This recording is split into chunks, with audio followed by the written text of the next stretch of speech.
اچھا یہ بتائیے کہ آج کون سی تاریخ ہے؟ جاننا ضروری ہے؟ کیوں؟ نیا سال کا آغاز ہے. یہ تو سب کو پتہ ہی ہے کہ اب ہم نئے سال میں داخل ہونے والے ہیں انشاءاللہ. نیا سال محرم سے شروع ہوتا ہے اور محرم کا لفظی معنی کیا ہے؟ حرمت والا، حرام کیا گیا. کیا حرام ہے اس میں؟ گویا نیا سال ہمیں کس چیز کی یاد دلاتا ہے؟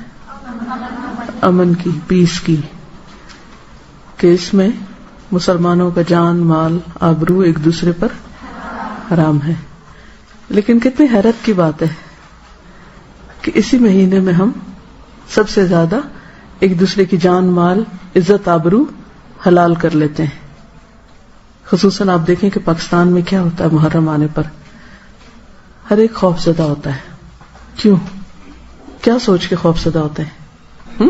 قتل و غارت ہوتی عام دنوں سے زیادہ، اور ایک دوسرے پر سب و شتم ہوتا ہے. سب و شتم کیا ہوتا ہے؟ گالی گلوچ ہوتا ہے. حتیٰ کہ بعض اوقات اس میں صحابہ کرام کو بھی نہیں چھوڑا جاتا.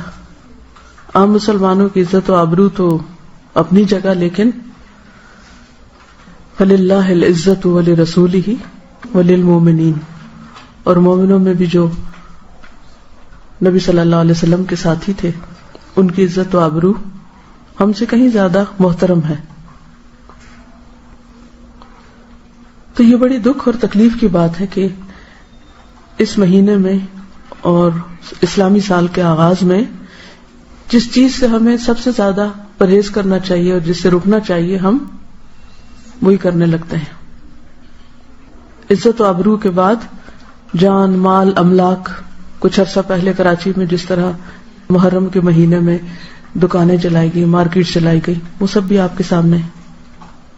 اس کی کیا وجہ ہے؟ لوگوں کے پاس علم نہیں. بعض اوقات علم ہوتا ہے لیکن پھر کیا چیز ہوتی ہے کہ عمل نہیں ہوتا. اس کی کیا وجہ ہوتی ہے؟ یقین نہیں ہوتا. اور دیکھیں علم اور عمل کے بیچ میں ایک اور چیز ہوتی ہے اور وہ ہے تقوی، اللہ کا ڈر. جس علم کے ساتھ اللہ کا ڈر نہیں آتا، تقوی نہیں آتا، وہ علم عمل میں نہیں بدلتا. اسی لیے آپ دیکھیے کہ قرآن مجید کے شروع میں شرط لگا دی گئی. کیا؟ ذالک الکتاب لا ریب فیہ ھدی للمتقین. یہ کتاب متقین کو ہدایت دے گی. یعنی جس کے دل میں اللہ کا ڈر ہوگا اس کو ہدایت ملے گی اس کتاب سے.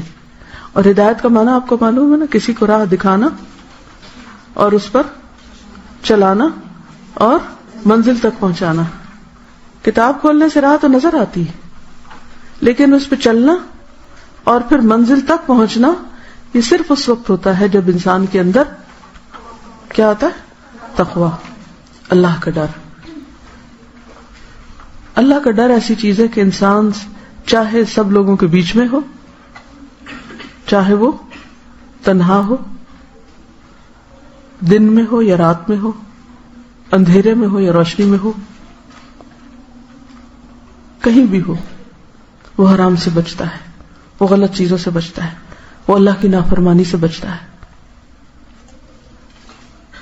اور جب تک اللہ کا ڈر نہیں آتا تو بڑے سے بڑا عالم بھی بڑے بڑے غلط کام کرتا ہے. تو لوگ علم کو بدنام کرنے لگتے ہیں، دین کو بدنام کرتے ہیں، قرآن کو بدنام کرتے ہیں کہ دیکھو اس نے قرآن پڑھا اور اس کا عمل نہیں بدلا. حالانکہ قرآن نے تو پہلے ہی شرط لگا دی تھی کہ میں اس وقت تمہیں فائدہ دوں گا جب تمہارے اندر اللہ کا ڈر آئے گا. کیونکہ ان تتقوا اللہ یجعل لکم فرقانا، اگر تم اللہ سے ڈرو گے تو تمہارے اندر اللہ فرقان پیدا کر دے گا، یعنی فرق کرنا، تمیز کرنا سکھا دے گا، صحیح کیا غلط کیا ہے، کہ کہاں کیا کرنا چاہیے.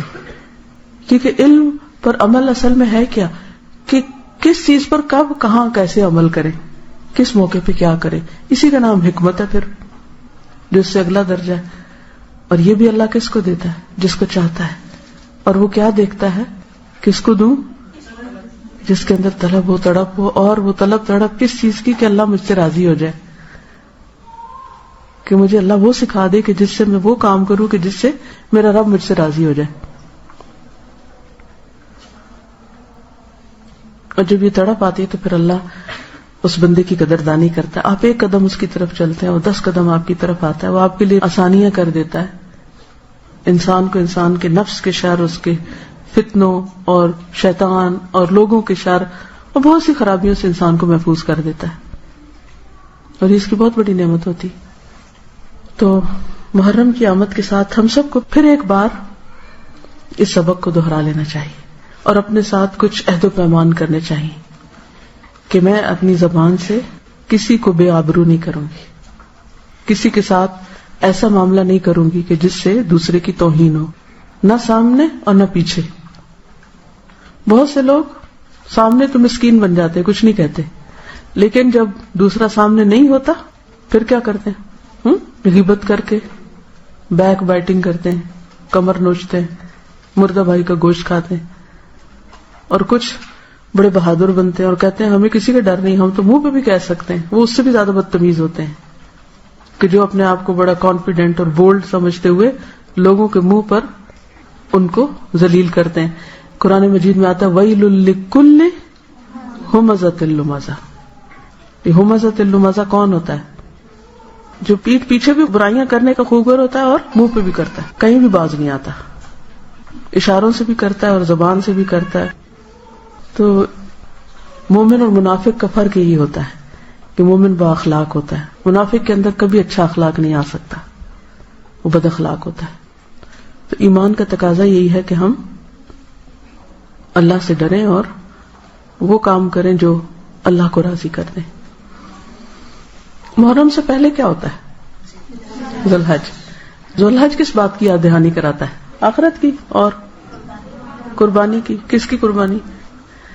ابراہیم علیہ السلام اور اسماعیل علیہ السلام کی قربانیوں کی یاد، ان کی اطاعت، فرما برداری اور اخلاص. اسی کی وجہ سے اللہ نے ان کو وہ گھر بنانے کی توفیق دی اور پھر لوگوں کو اس کی طرف مائل کیا اور لوگوں کے لیے خیر و بھلائی کا ذریعہ بنا دیا اس کو. قربانیوں کا یہ سلسلہ چلتا رہا. پھر یہ قربانیاں اور کس نے دی؟ مختلف انبیاء کے علاوہ خاص طور پر نبی صلی اللہ علیہ وسلم نے. نبی صلی اللہ علیہ وسلم نے کون کون سی قربانیاں کی تھی؟ گھر کی کیا کی تھی؟ ہجرت کب ہوئی تھی؟ نبوت کے 13ویں سال. مہینہ کون سا تھا؟ اچھا یہ بتائیں کہ اسلامی کیلنڈر کا آغاز محرم سے کیوں ہوتا ہے؟ اس کی خاص وجہ کیا تھی؟ کیونکہ ہجرت ہوئی تھی. ہجرت سے ہی تو آغاز ہوا تھا اسلامی کیلنڈر کا. لیکن آپ نے دیکھا کہ شیطان نے ہمارا دھیان کس طرف کروا دیا. محرم کا لفظ آتے ہی ہمارا سارا خیال، سوچ اور پورے کا پورا ایک ماحول کس رنگ میں بدل جاتا ہے. کسی کو ہجرت یاد آتی ہے؟ نہیں آتی نا. محرم کے ساتھ ہجرت کا کوئی کانسیپٹ ہی نہیں رہا. محرم کے ساتھ عزت آبرو کی حفاظت اور عزت آبرو کے خیال رکھنے کی بات ہی نہیں، سوچ ہی نہیں. کیسے شیطان نے بھلوایا ہم کو سب کچھ. اسلام کی اصل روح اور اس کا ایسنس وہ ختم ہو کے رہ گیا اور ہم کچھ اور ہی کرنے چل پڑے جس کا ذکر نہ قرآن میں نہ سنت میں. اور ہم سب اس پہ راضی اور ہم دیکھتے ہیں اپنی آنکھوں سے اور سنتے ہیں اور کوئی بھی نہیں سوچتا کہ ہم سب کیا کر رہے ہیں. بحیثیت قوم کیا کر رہے ہیں، بحیثیت فرد کیا کر رہے ہیں، بحیثیت خاندان کے کیا کر رہے ہیں. تو سوچنا چاہیے نا. اللہ نے ہم کو عقل دی ہے نا، مسلمان بنایا، عقل دی، شعور دیا. انسان اور جانور میں سب سے بڑا فرق یہ ہے کہ انسان عقل استعمال کرتا ہے، باشعور ہوتا ہے. لہذا محرم جہاں حرمت کا سبق دیتا ہے وہاں ہجرت کا سبق دیتا ہے، ہجرت کی یاد دلاتا ہے. نبی صلی اللہ علیہ وسلم نے ہجرت کیوں کی تھی؟ دین کی خاطر. اپنا گھر، جان، مال، ہر چیز کی قربانی کی تھی. ہجرت قربانی ہے نا. ذوالحج میں بھی قربانی اور محرم بھی قربانی. لیکن ہم سب بڑے مقاصد اور بڑے مقام پانے کے لیے کتنی قربانیاں کرتے ہیں. کس کس چیز کی؟ ہم حضرت ابراہیم کی قربانیاں پڑھتے ہیں، ہم حضرت اسماعیل کی قربانی پڑھتے ہیں، ہم حضور صلی اللہ علیہ وسلم کی قربانیاں پڑھتے ہیں، ذرا ایک لسٹ اپنی قربانی کو بھی بنائیے. آپ نے کیا کیا قربان کیا؟ کس کس چیز کو قربان کیا؟ ہجرت صرف کسی جگہ کے چھوڑ دینے کا نام نہیں. ہو سکتا ہے آپ میں سے جو ہاسٹلائٹس ہوں وہ کیا کہیں، ہم نے بھی تو قربانی کی ہوئی ہے کہ گھر کا آرام چھوڑ کے ہاسٹل کے آرام میں رہتے ہیں. باقی لوگ یہ کہہ سکتے ہیں کہ ہم ہر روز گھروں سے نکلتے ہیں، گاڑیوں کے دھکے کھاتے ہیں، اتنا سفر کرتے ہیں، یہاں پہنچتے ہیں، اور ہاسٹل والوں کے کیا مزے، اوپر سے نیچے آ جاتے ہیں. ہم زیادہ بڑی قربانی کر رہے ہیں. یہ تو ایک دفعہ گھر سے ہم روز آتے ہیں.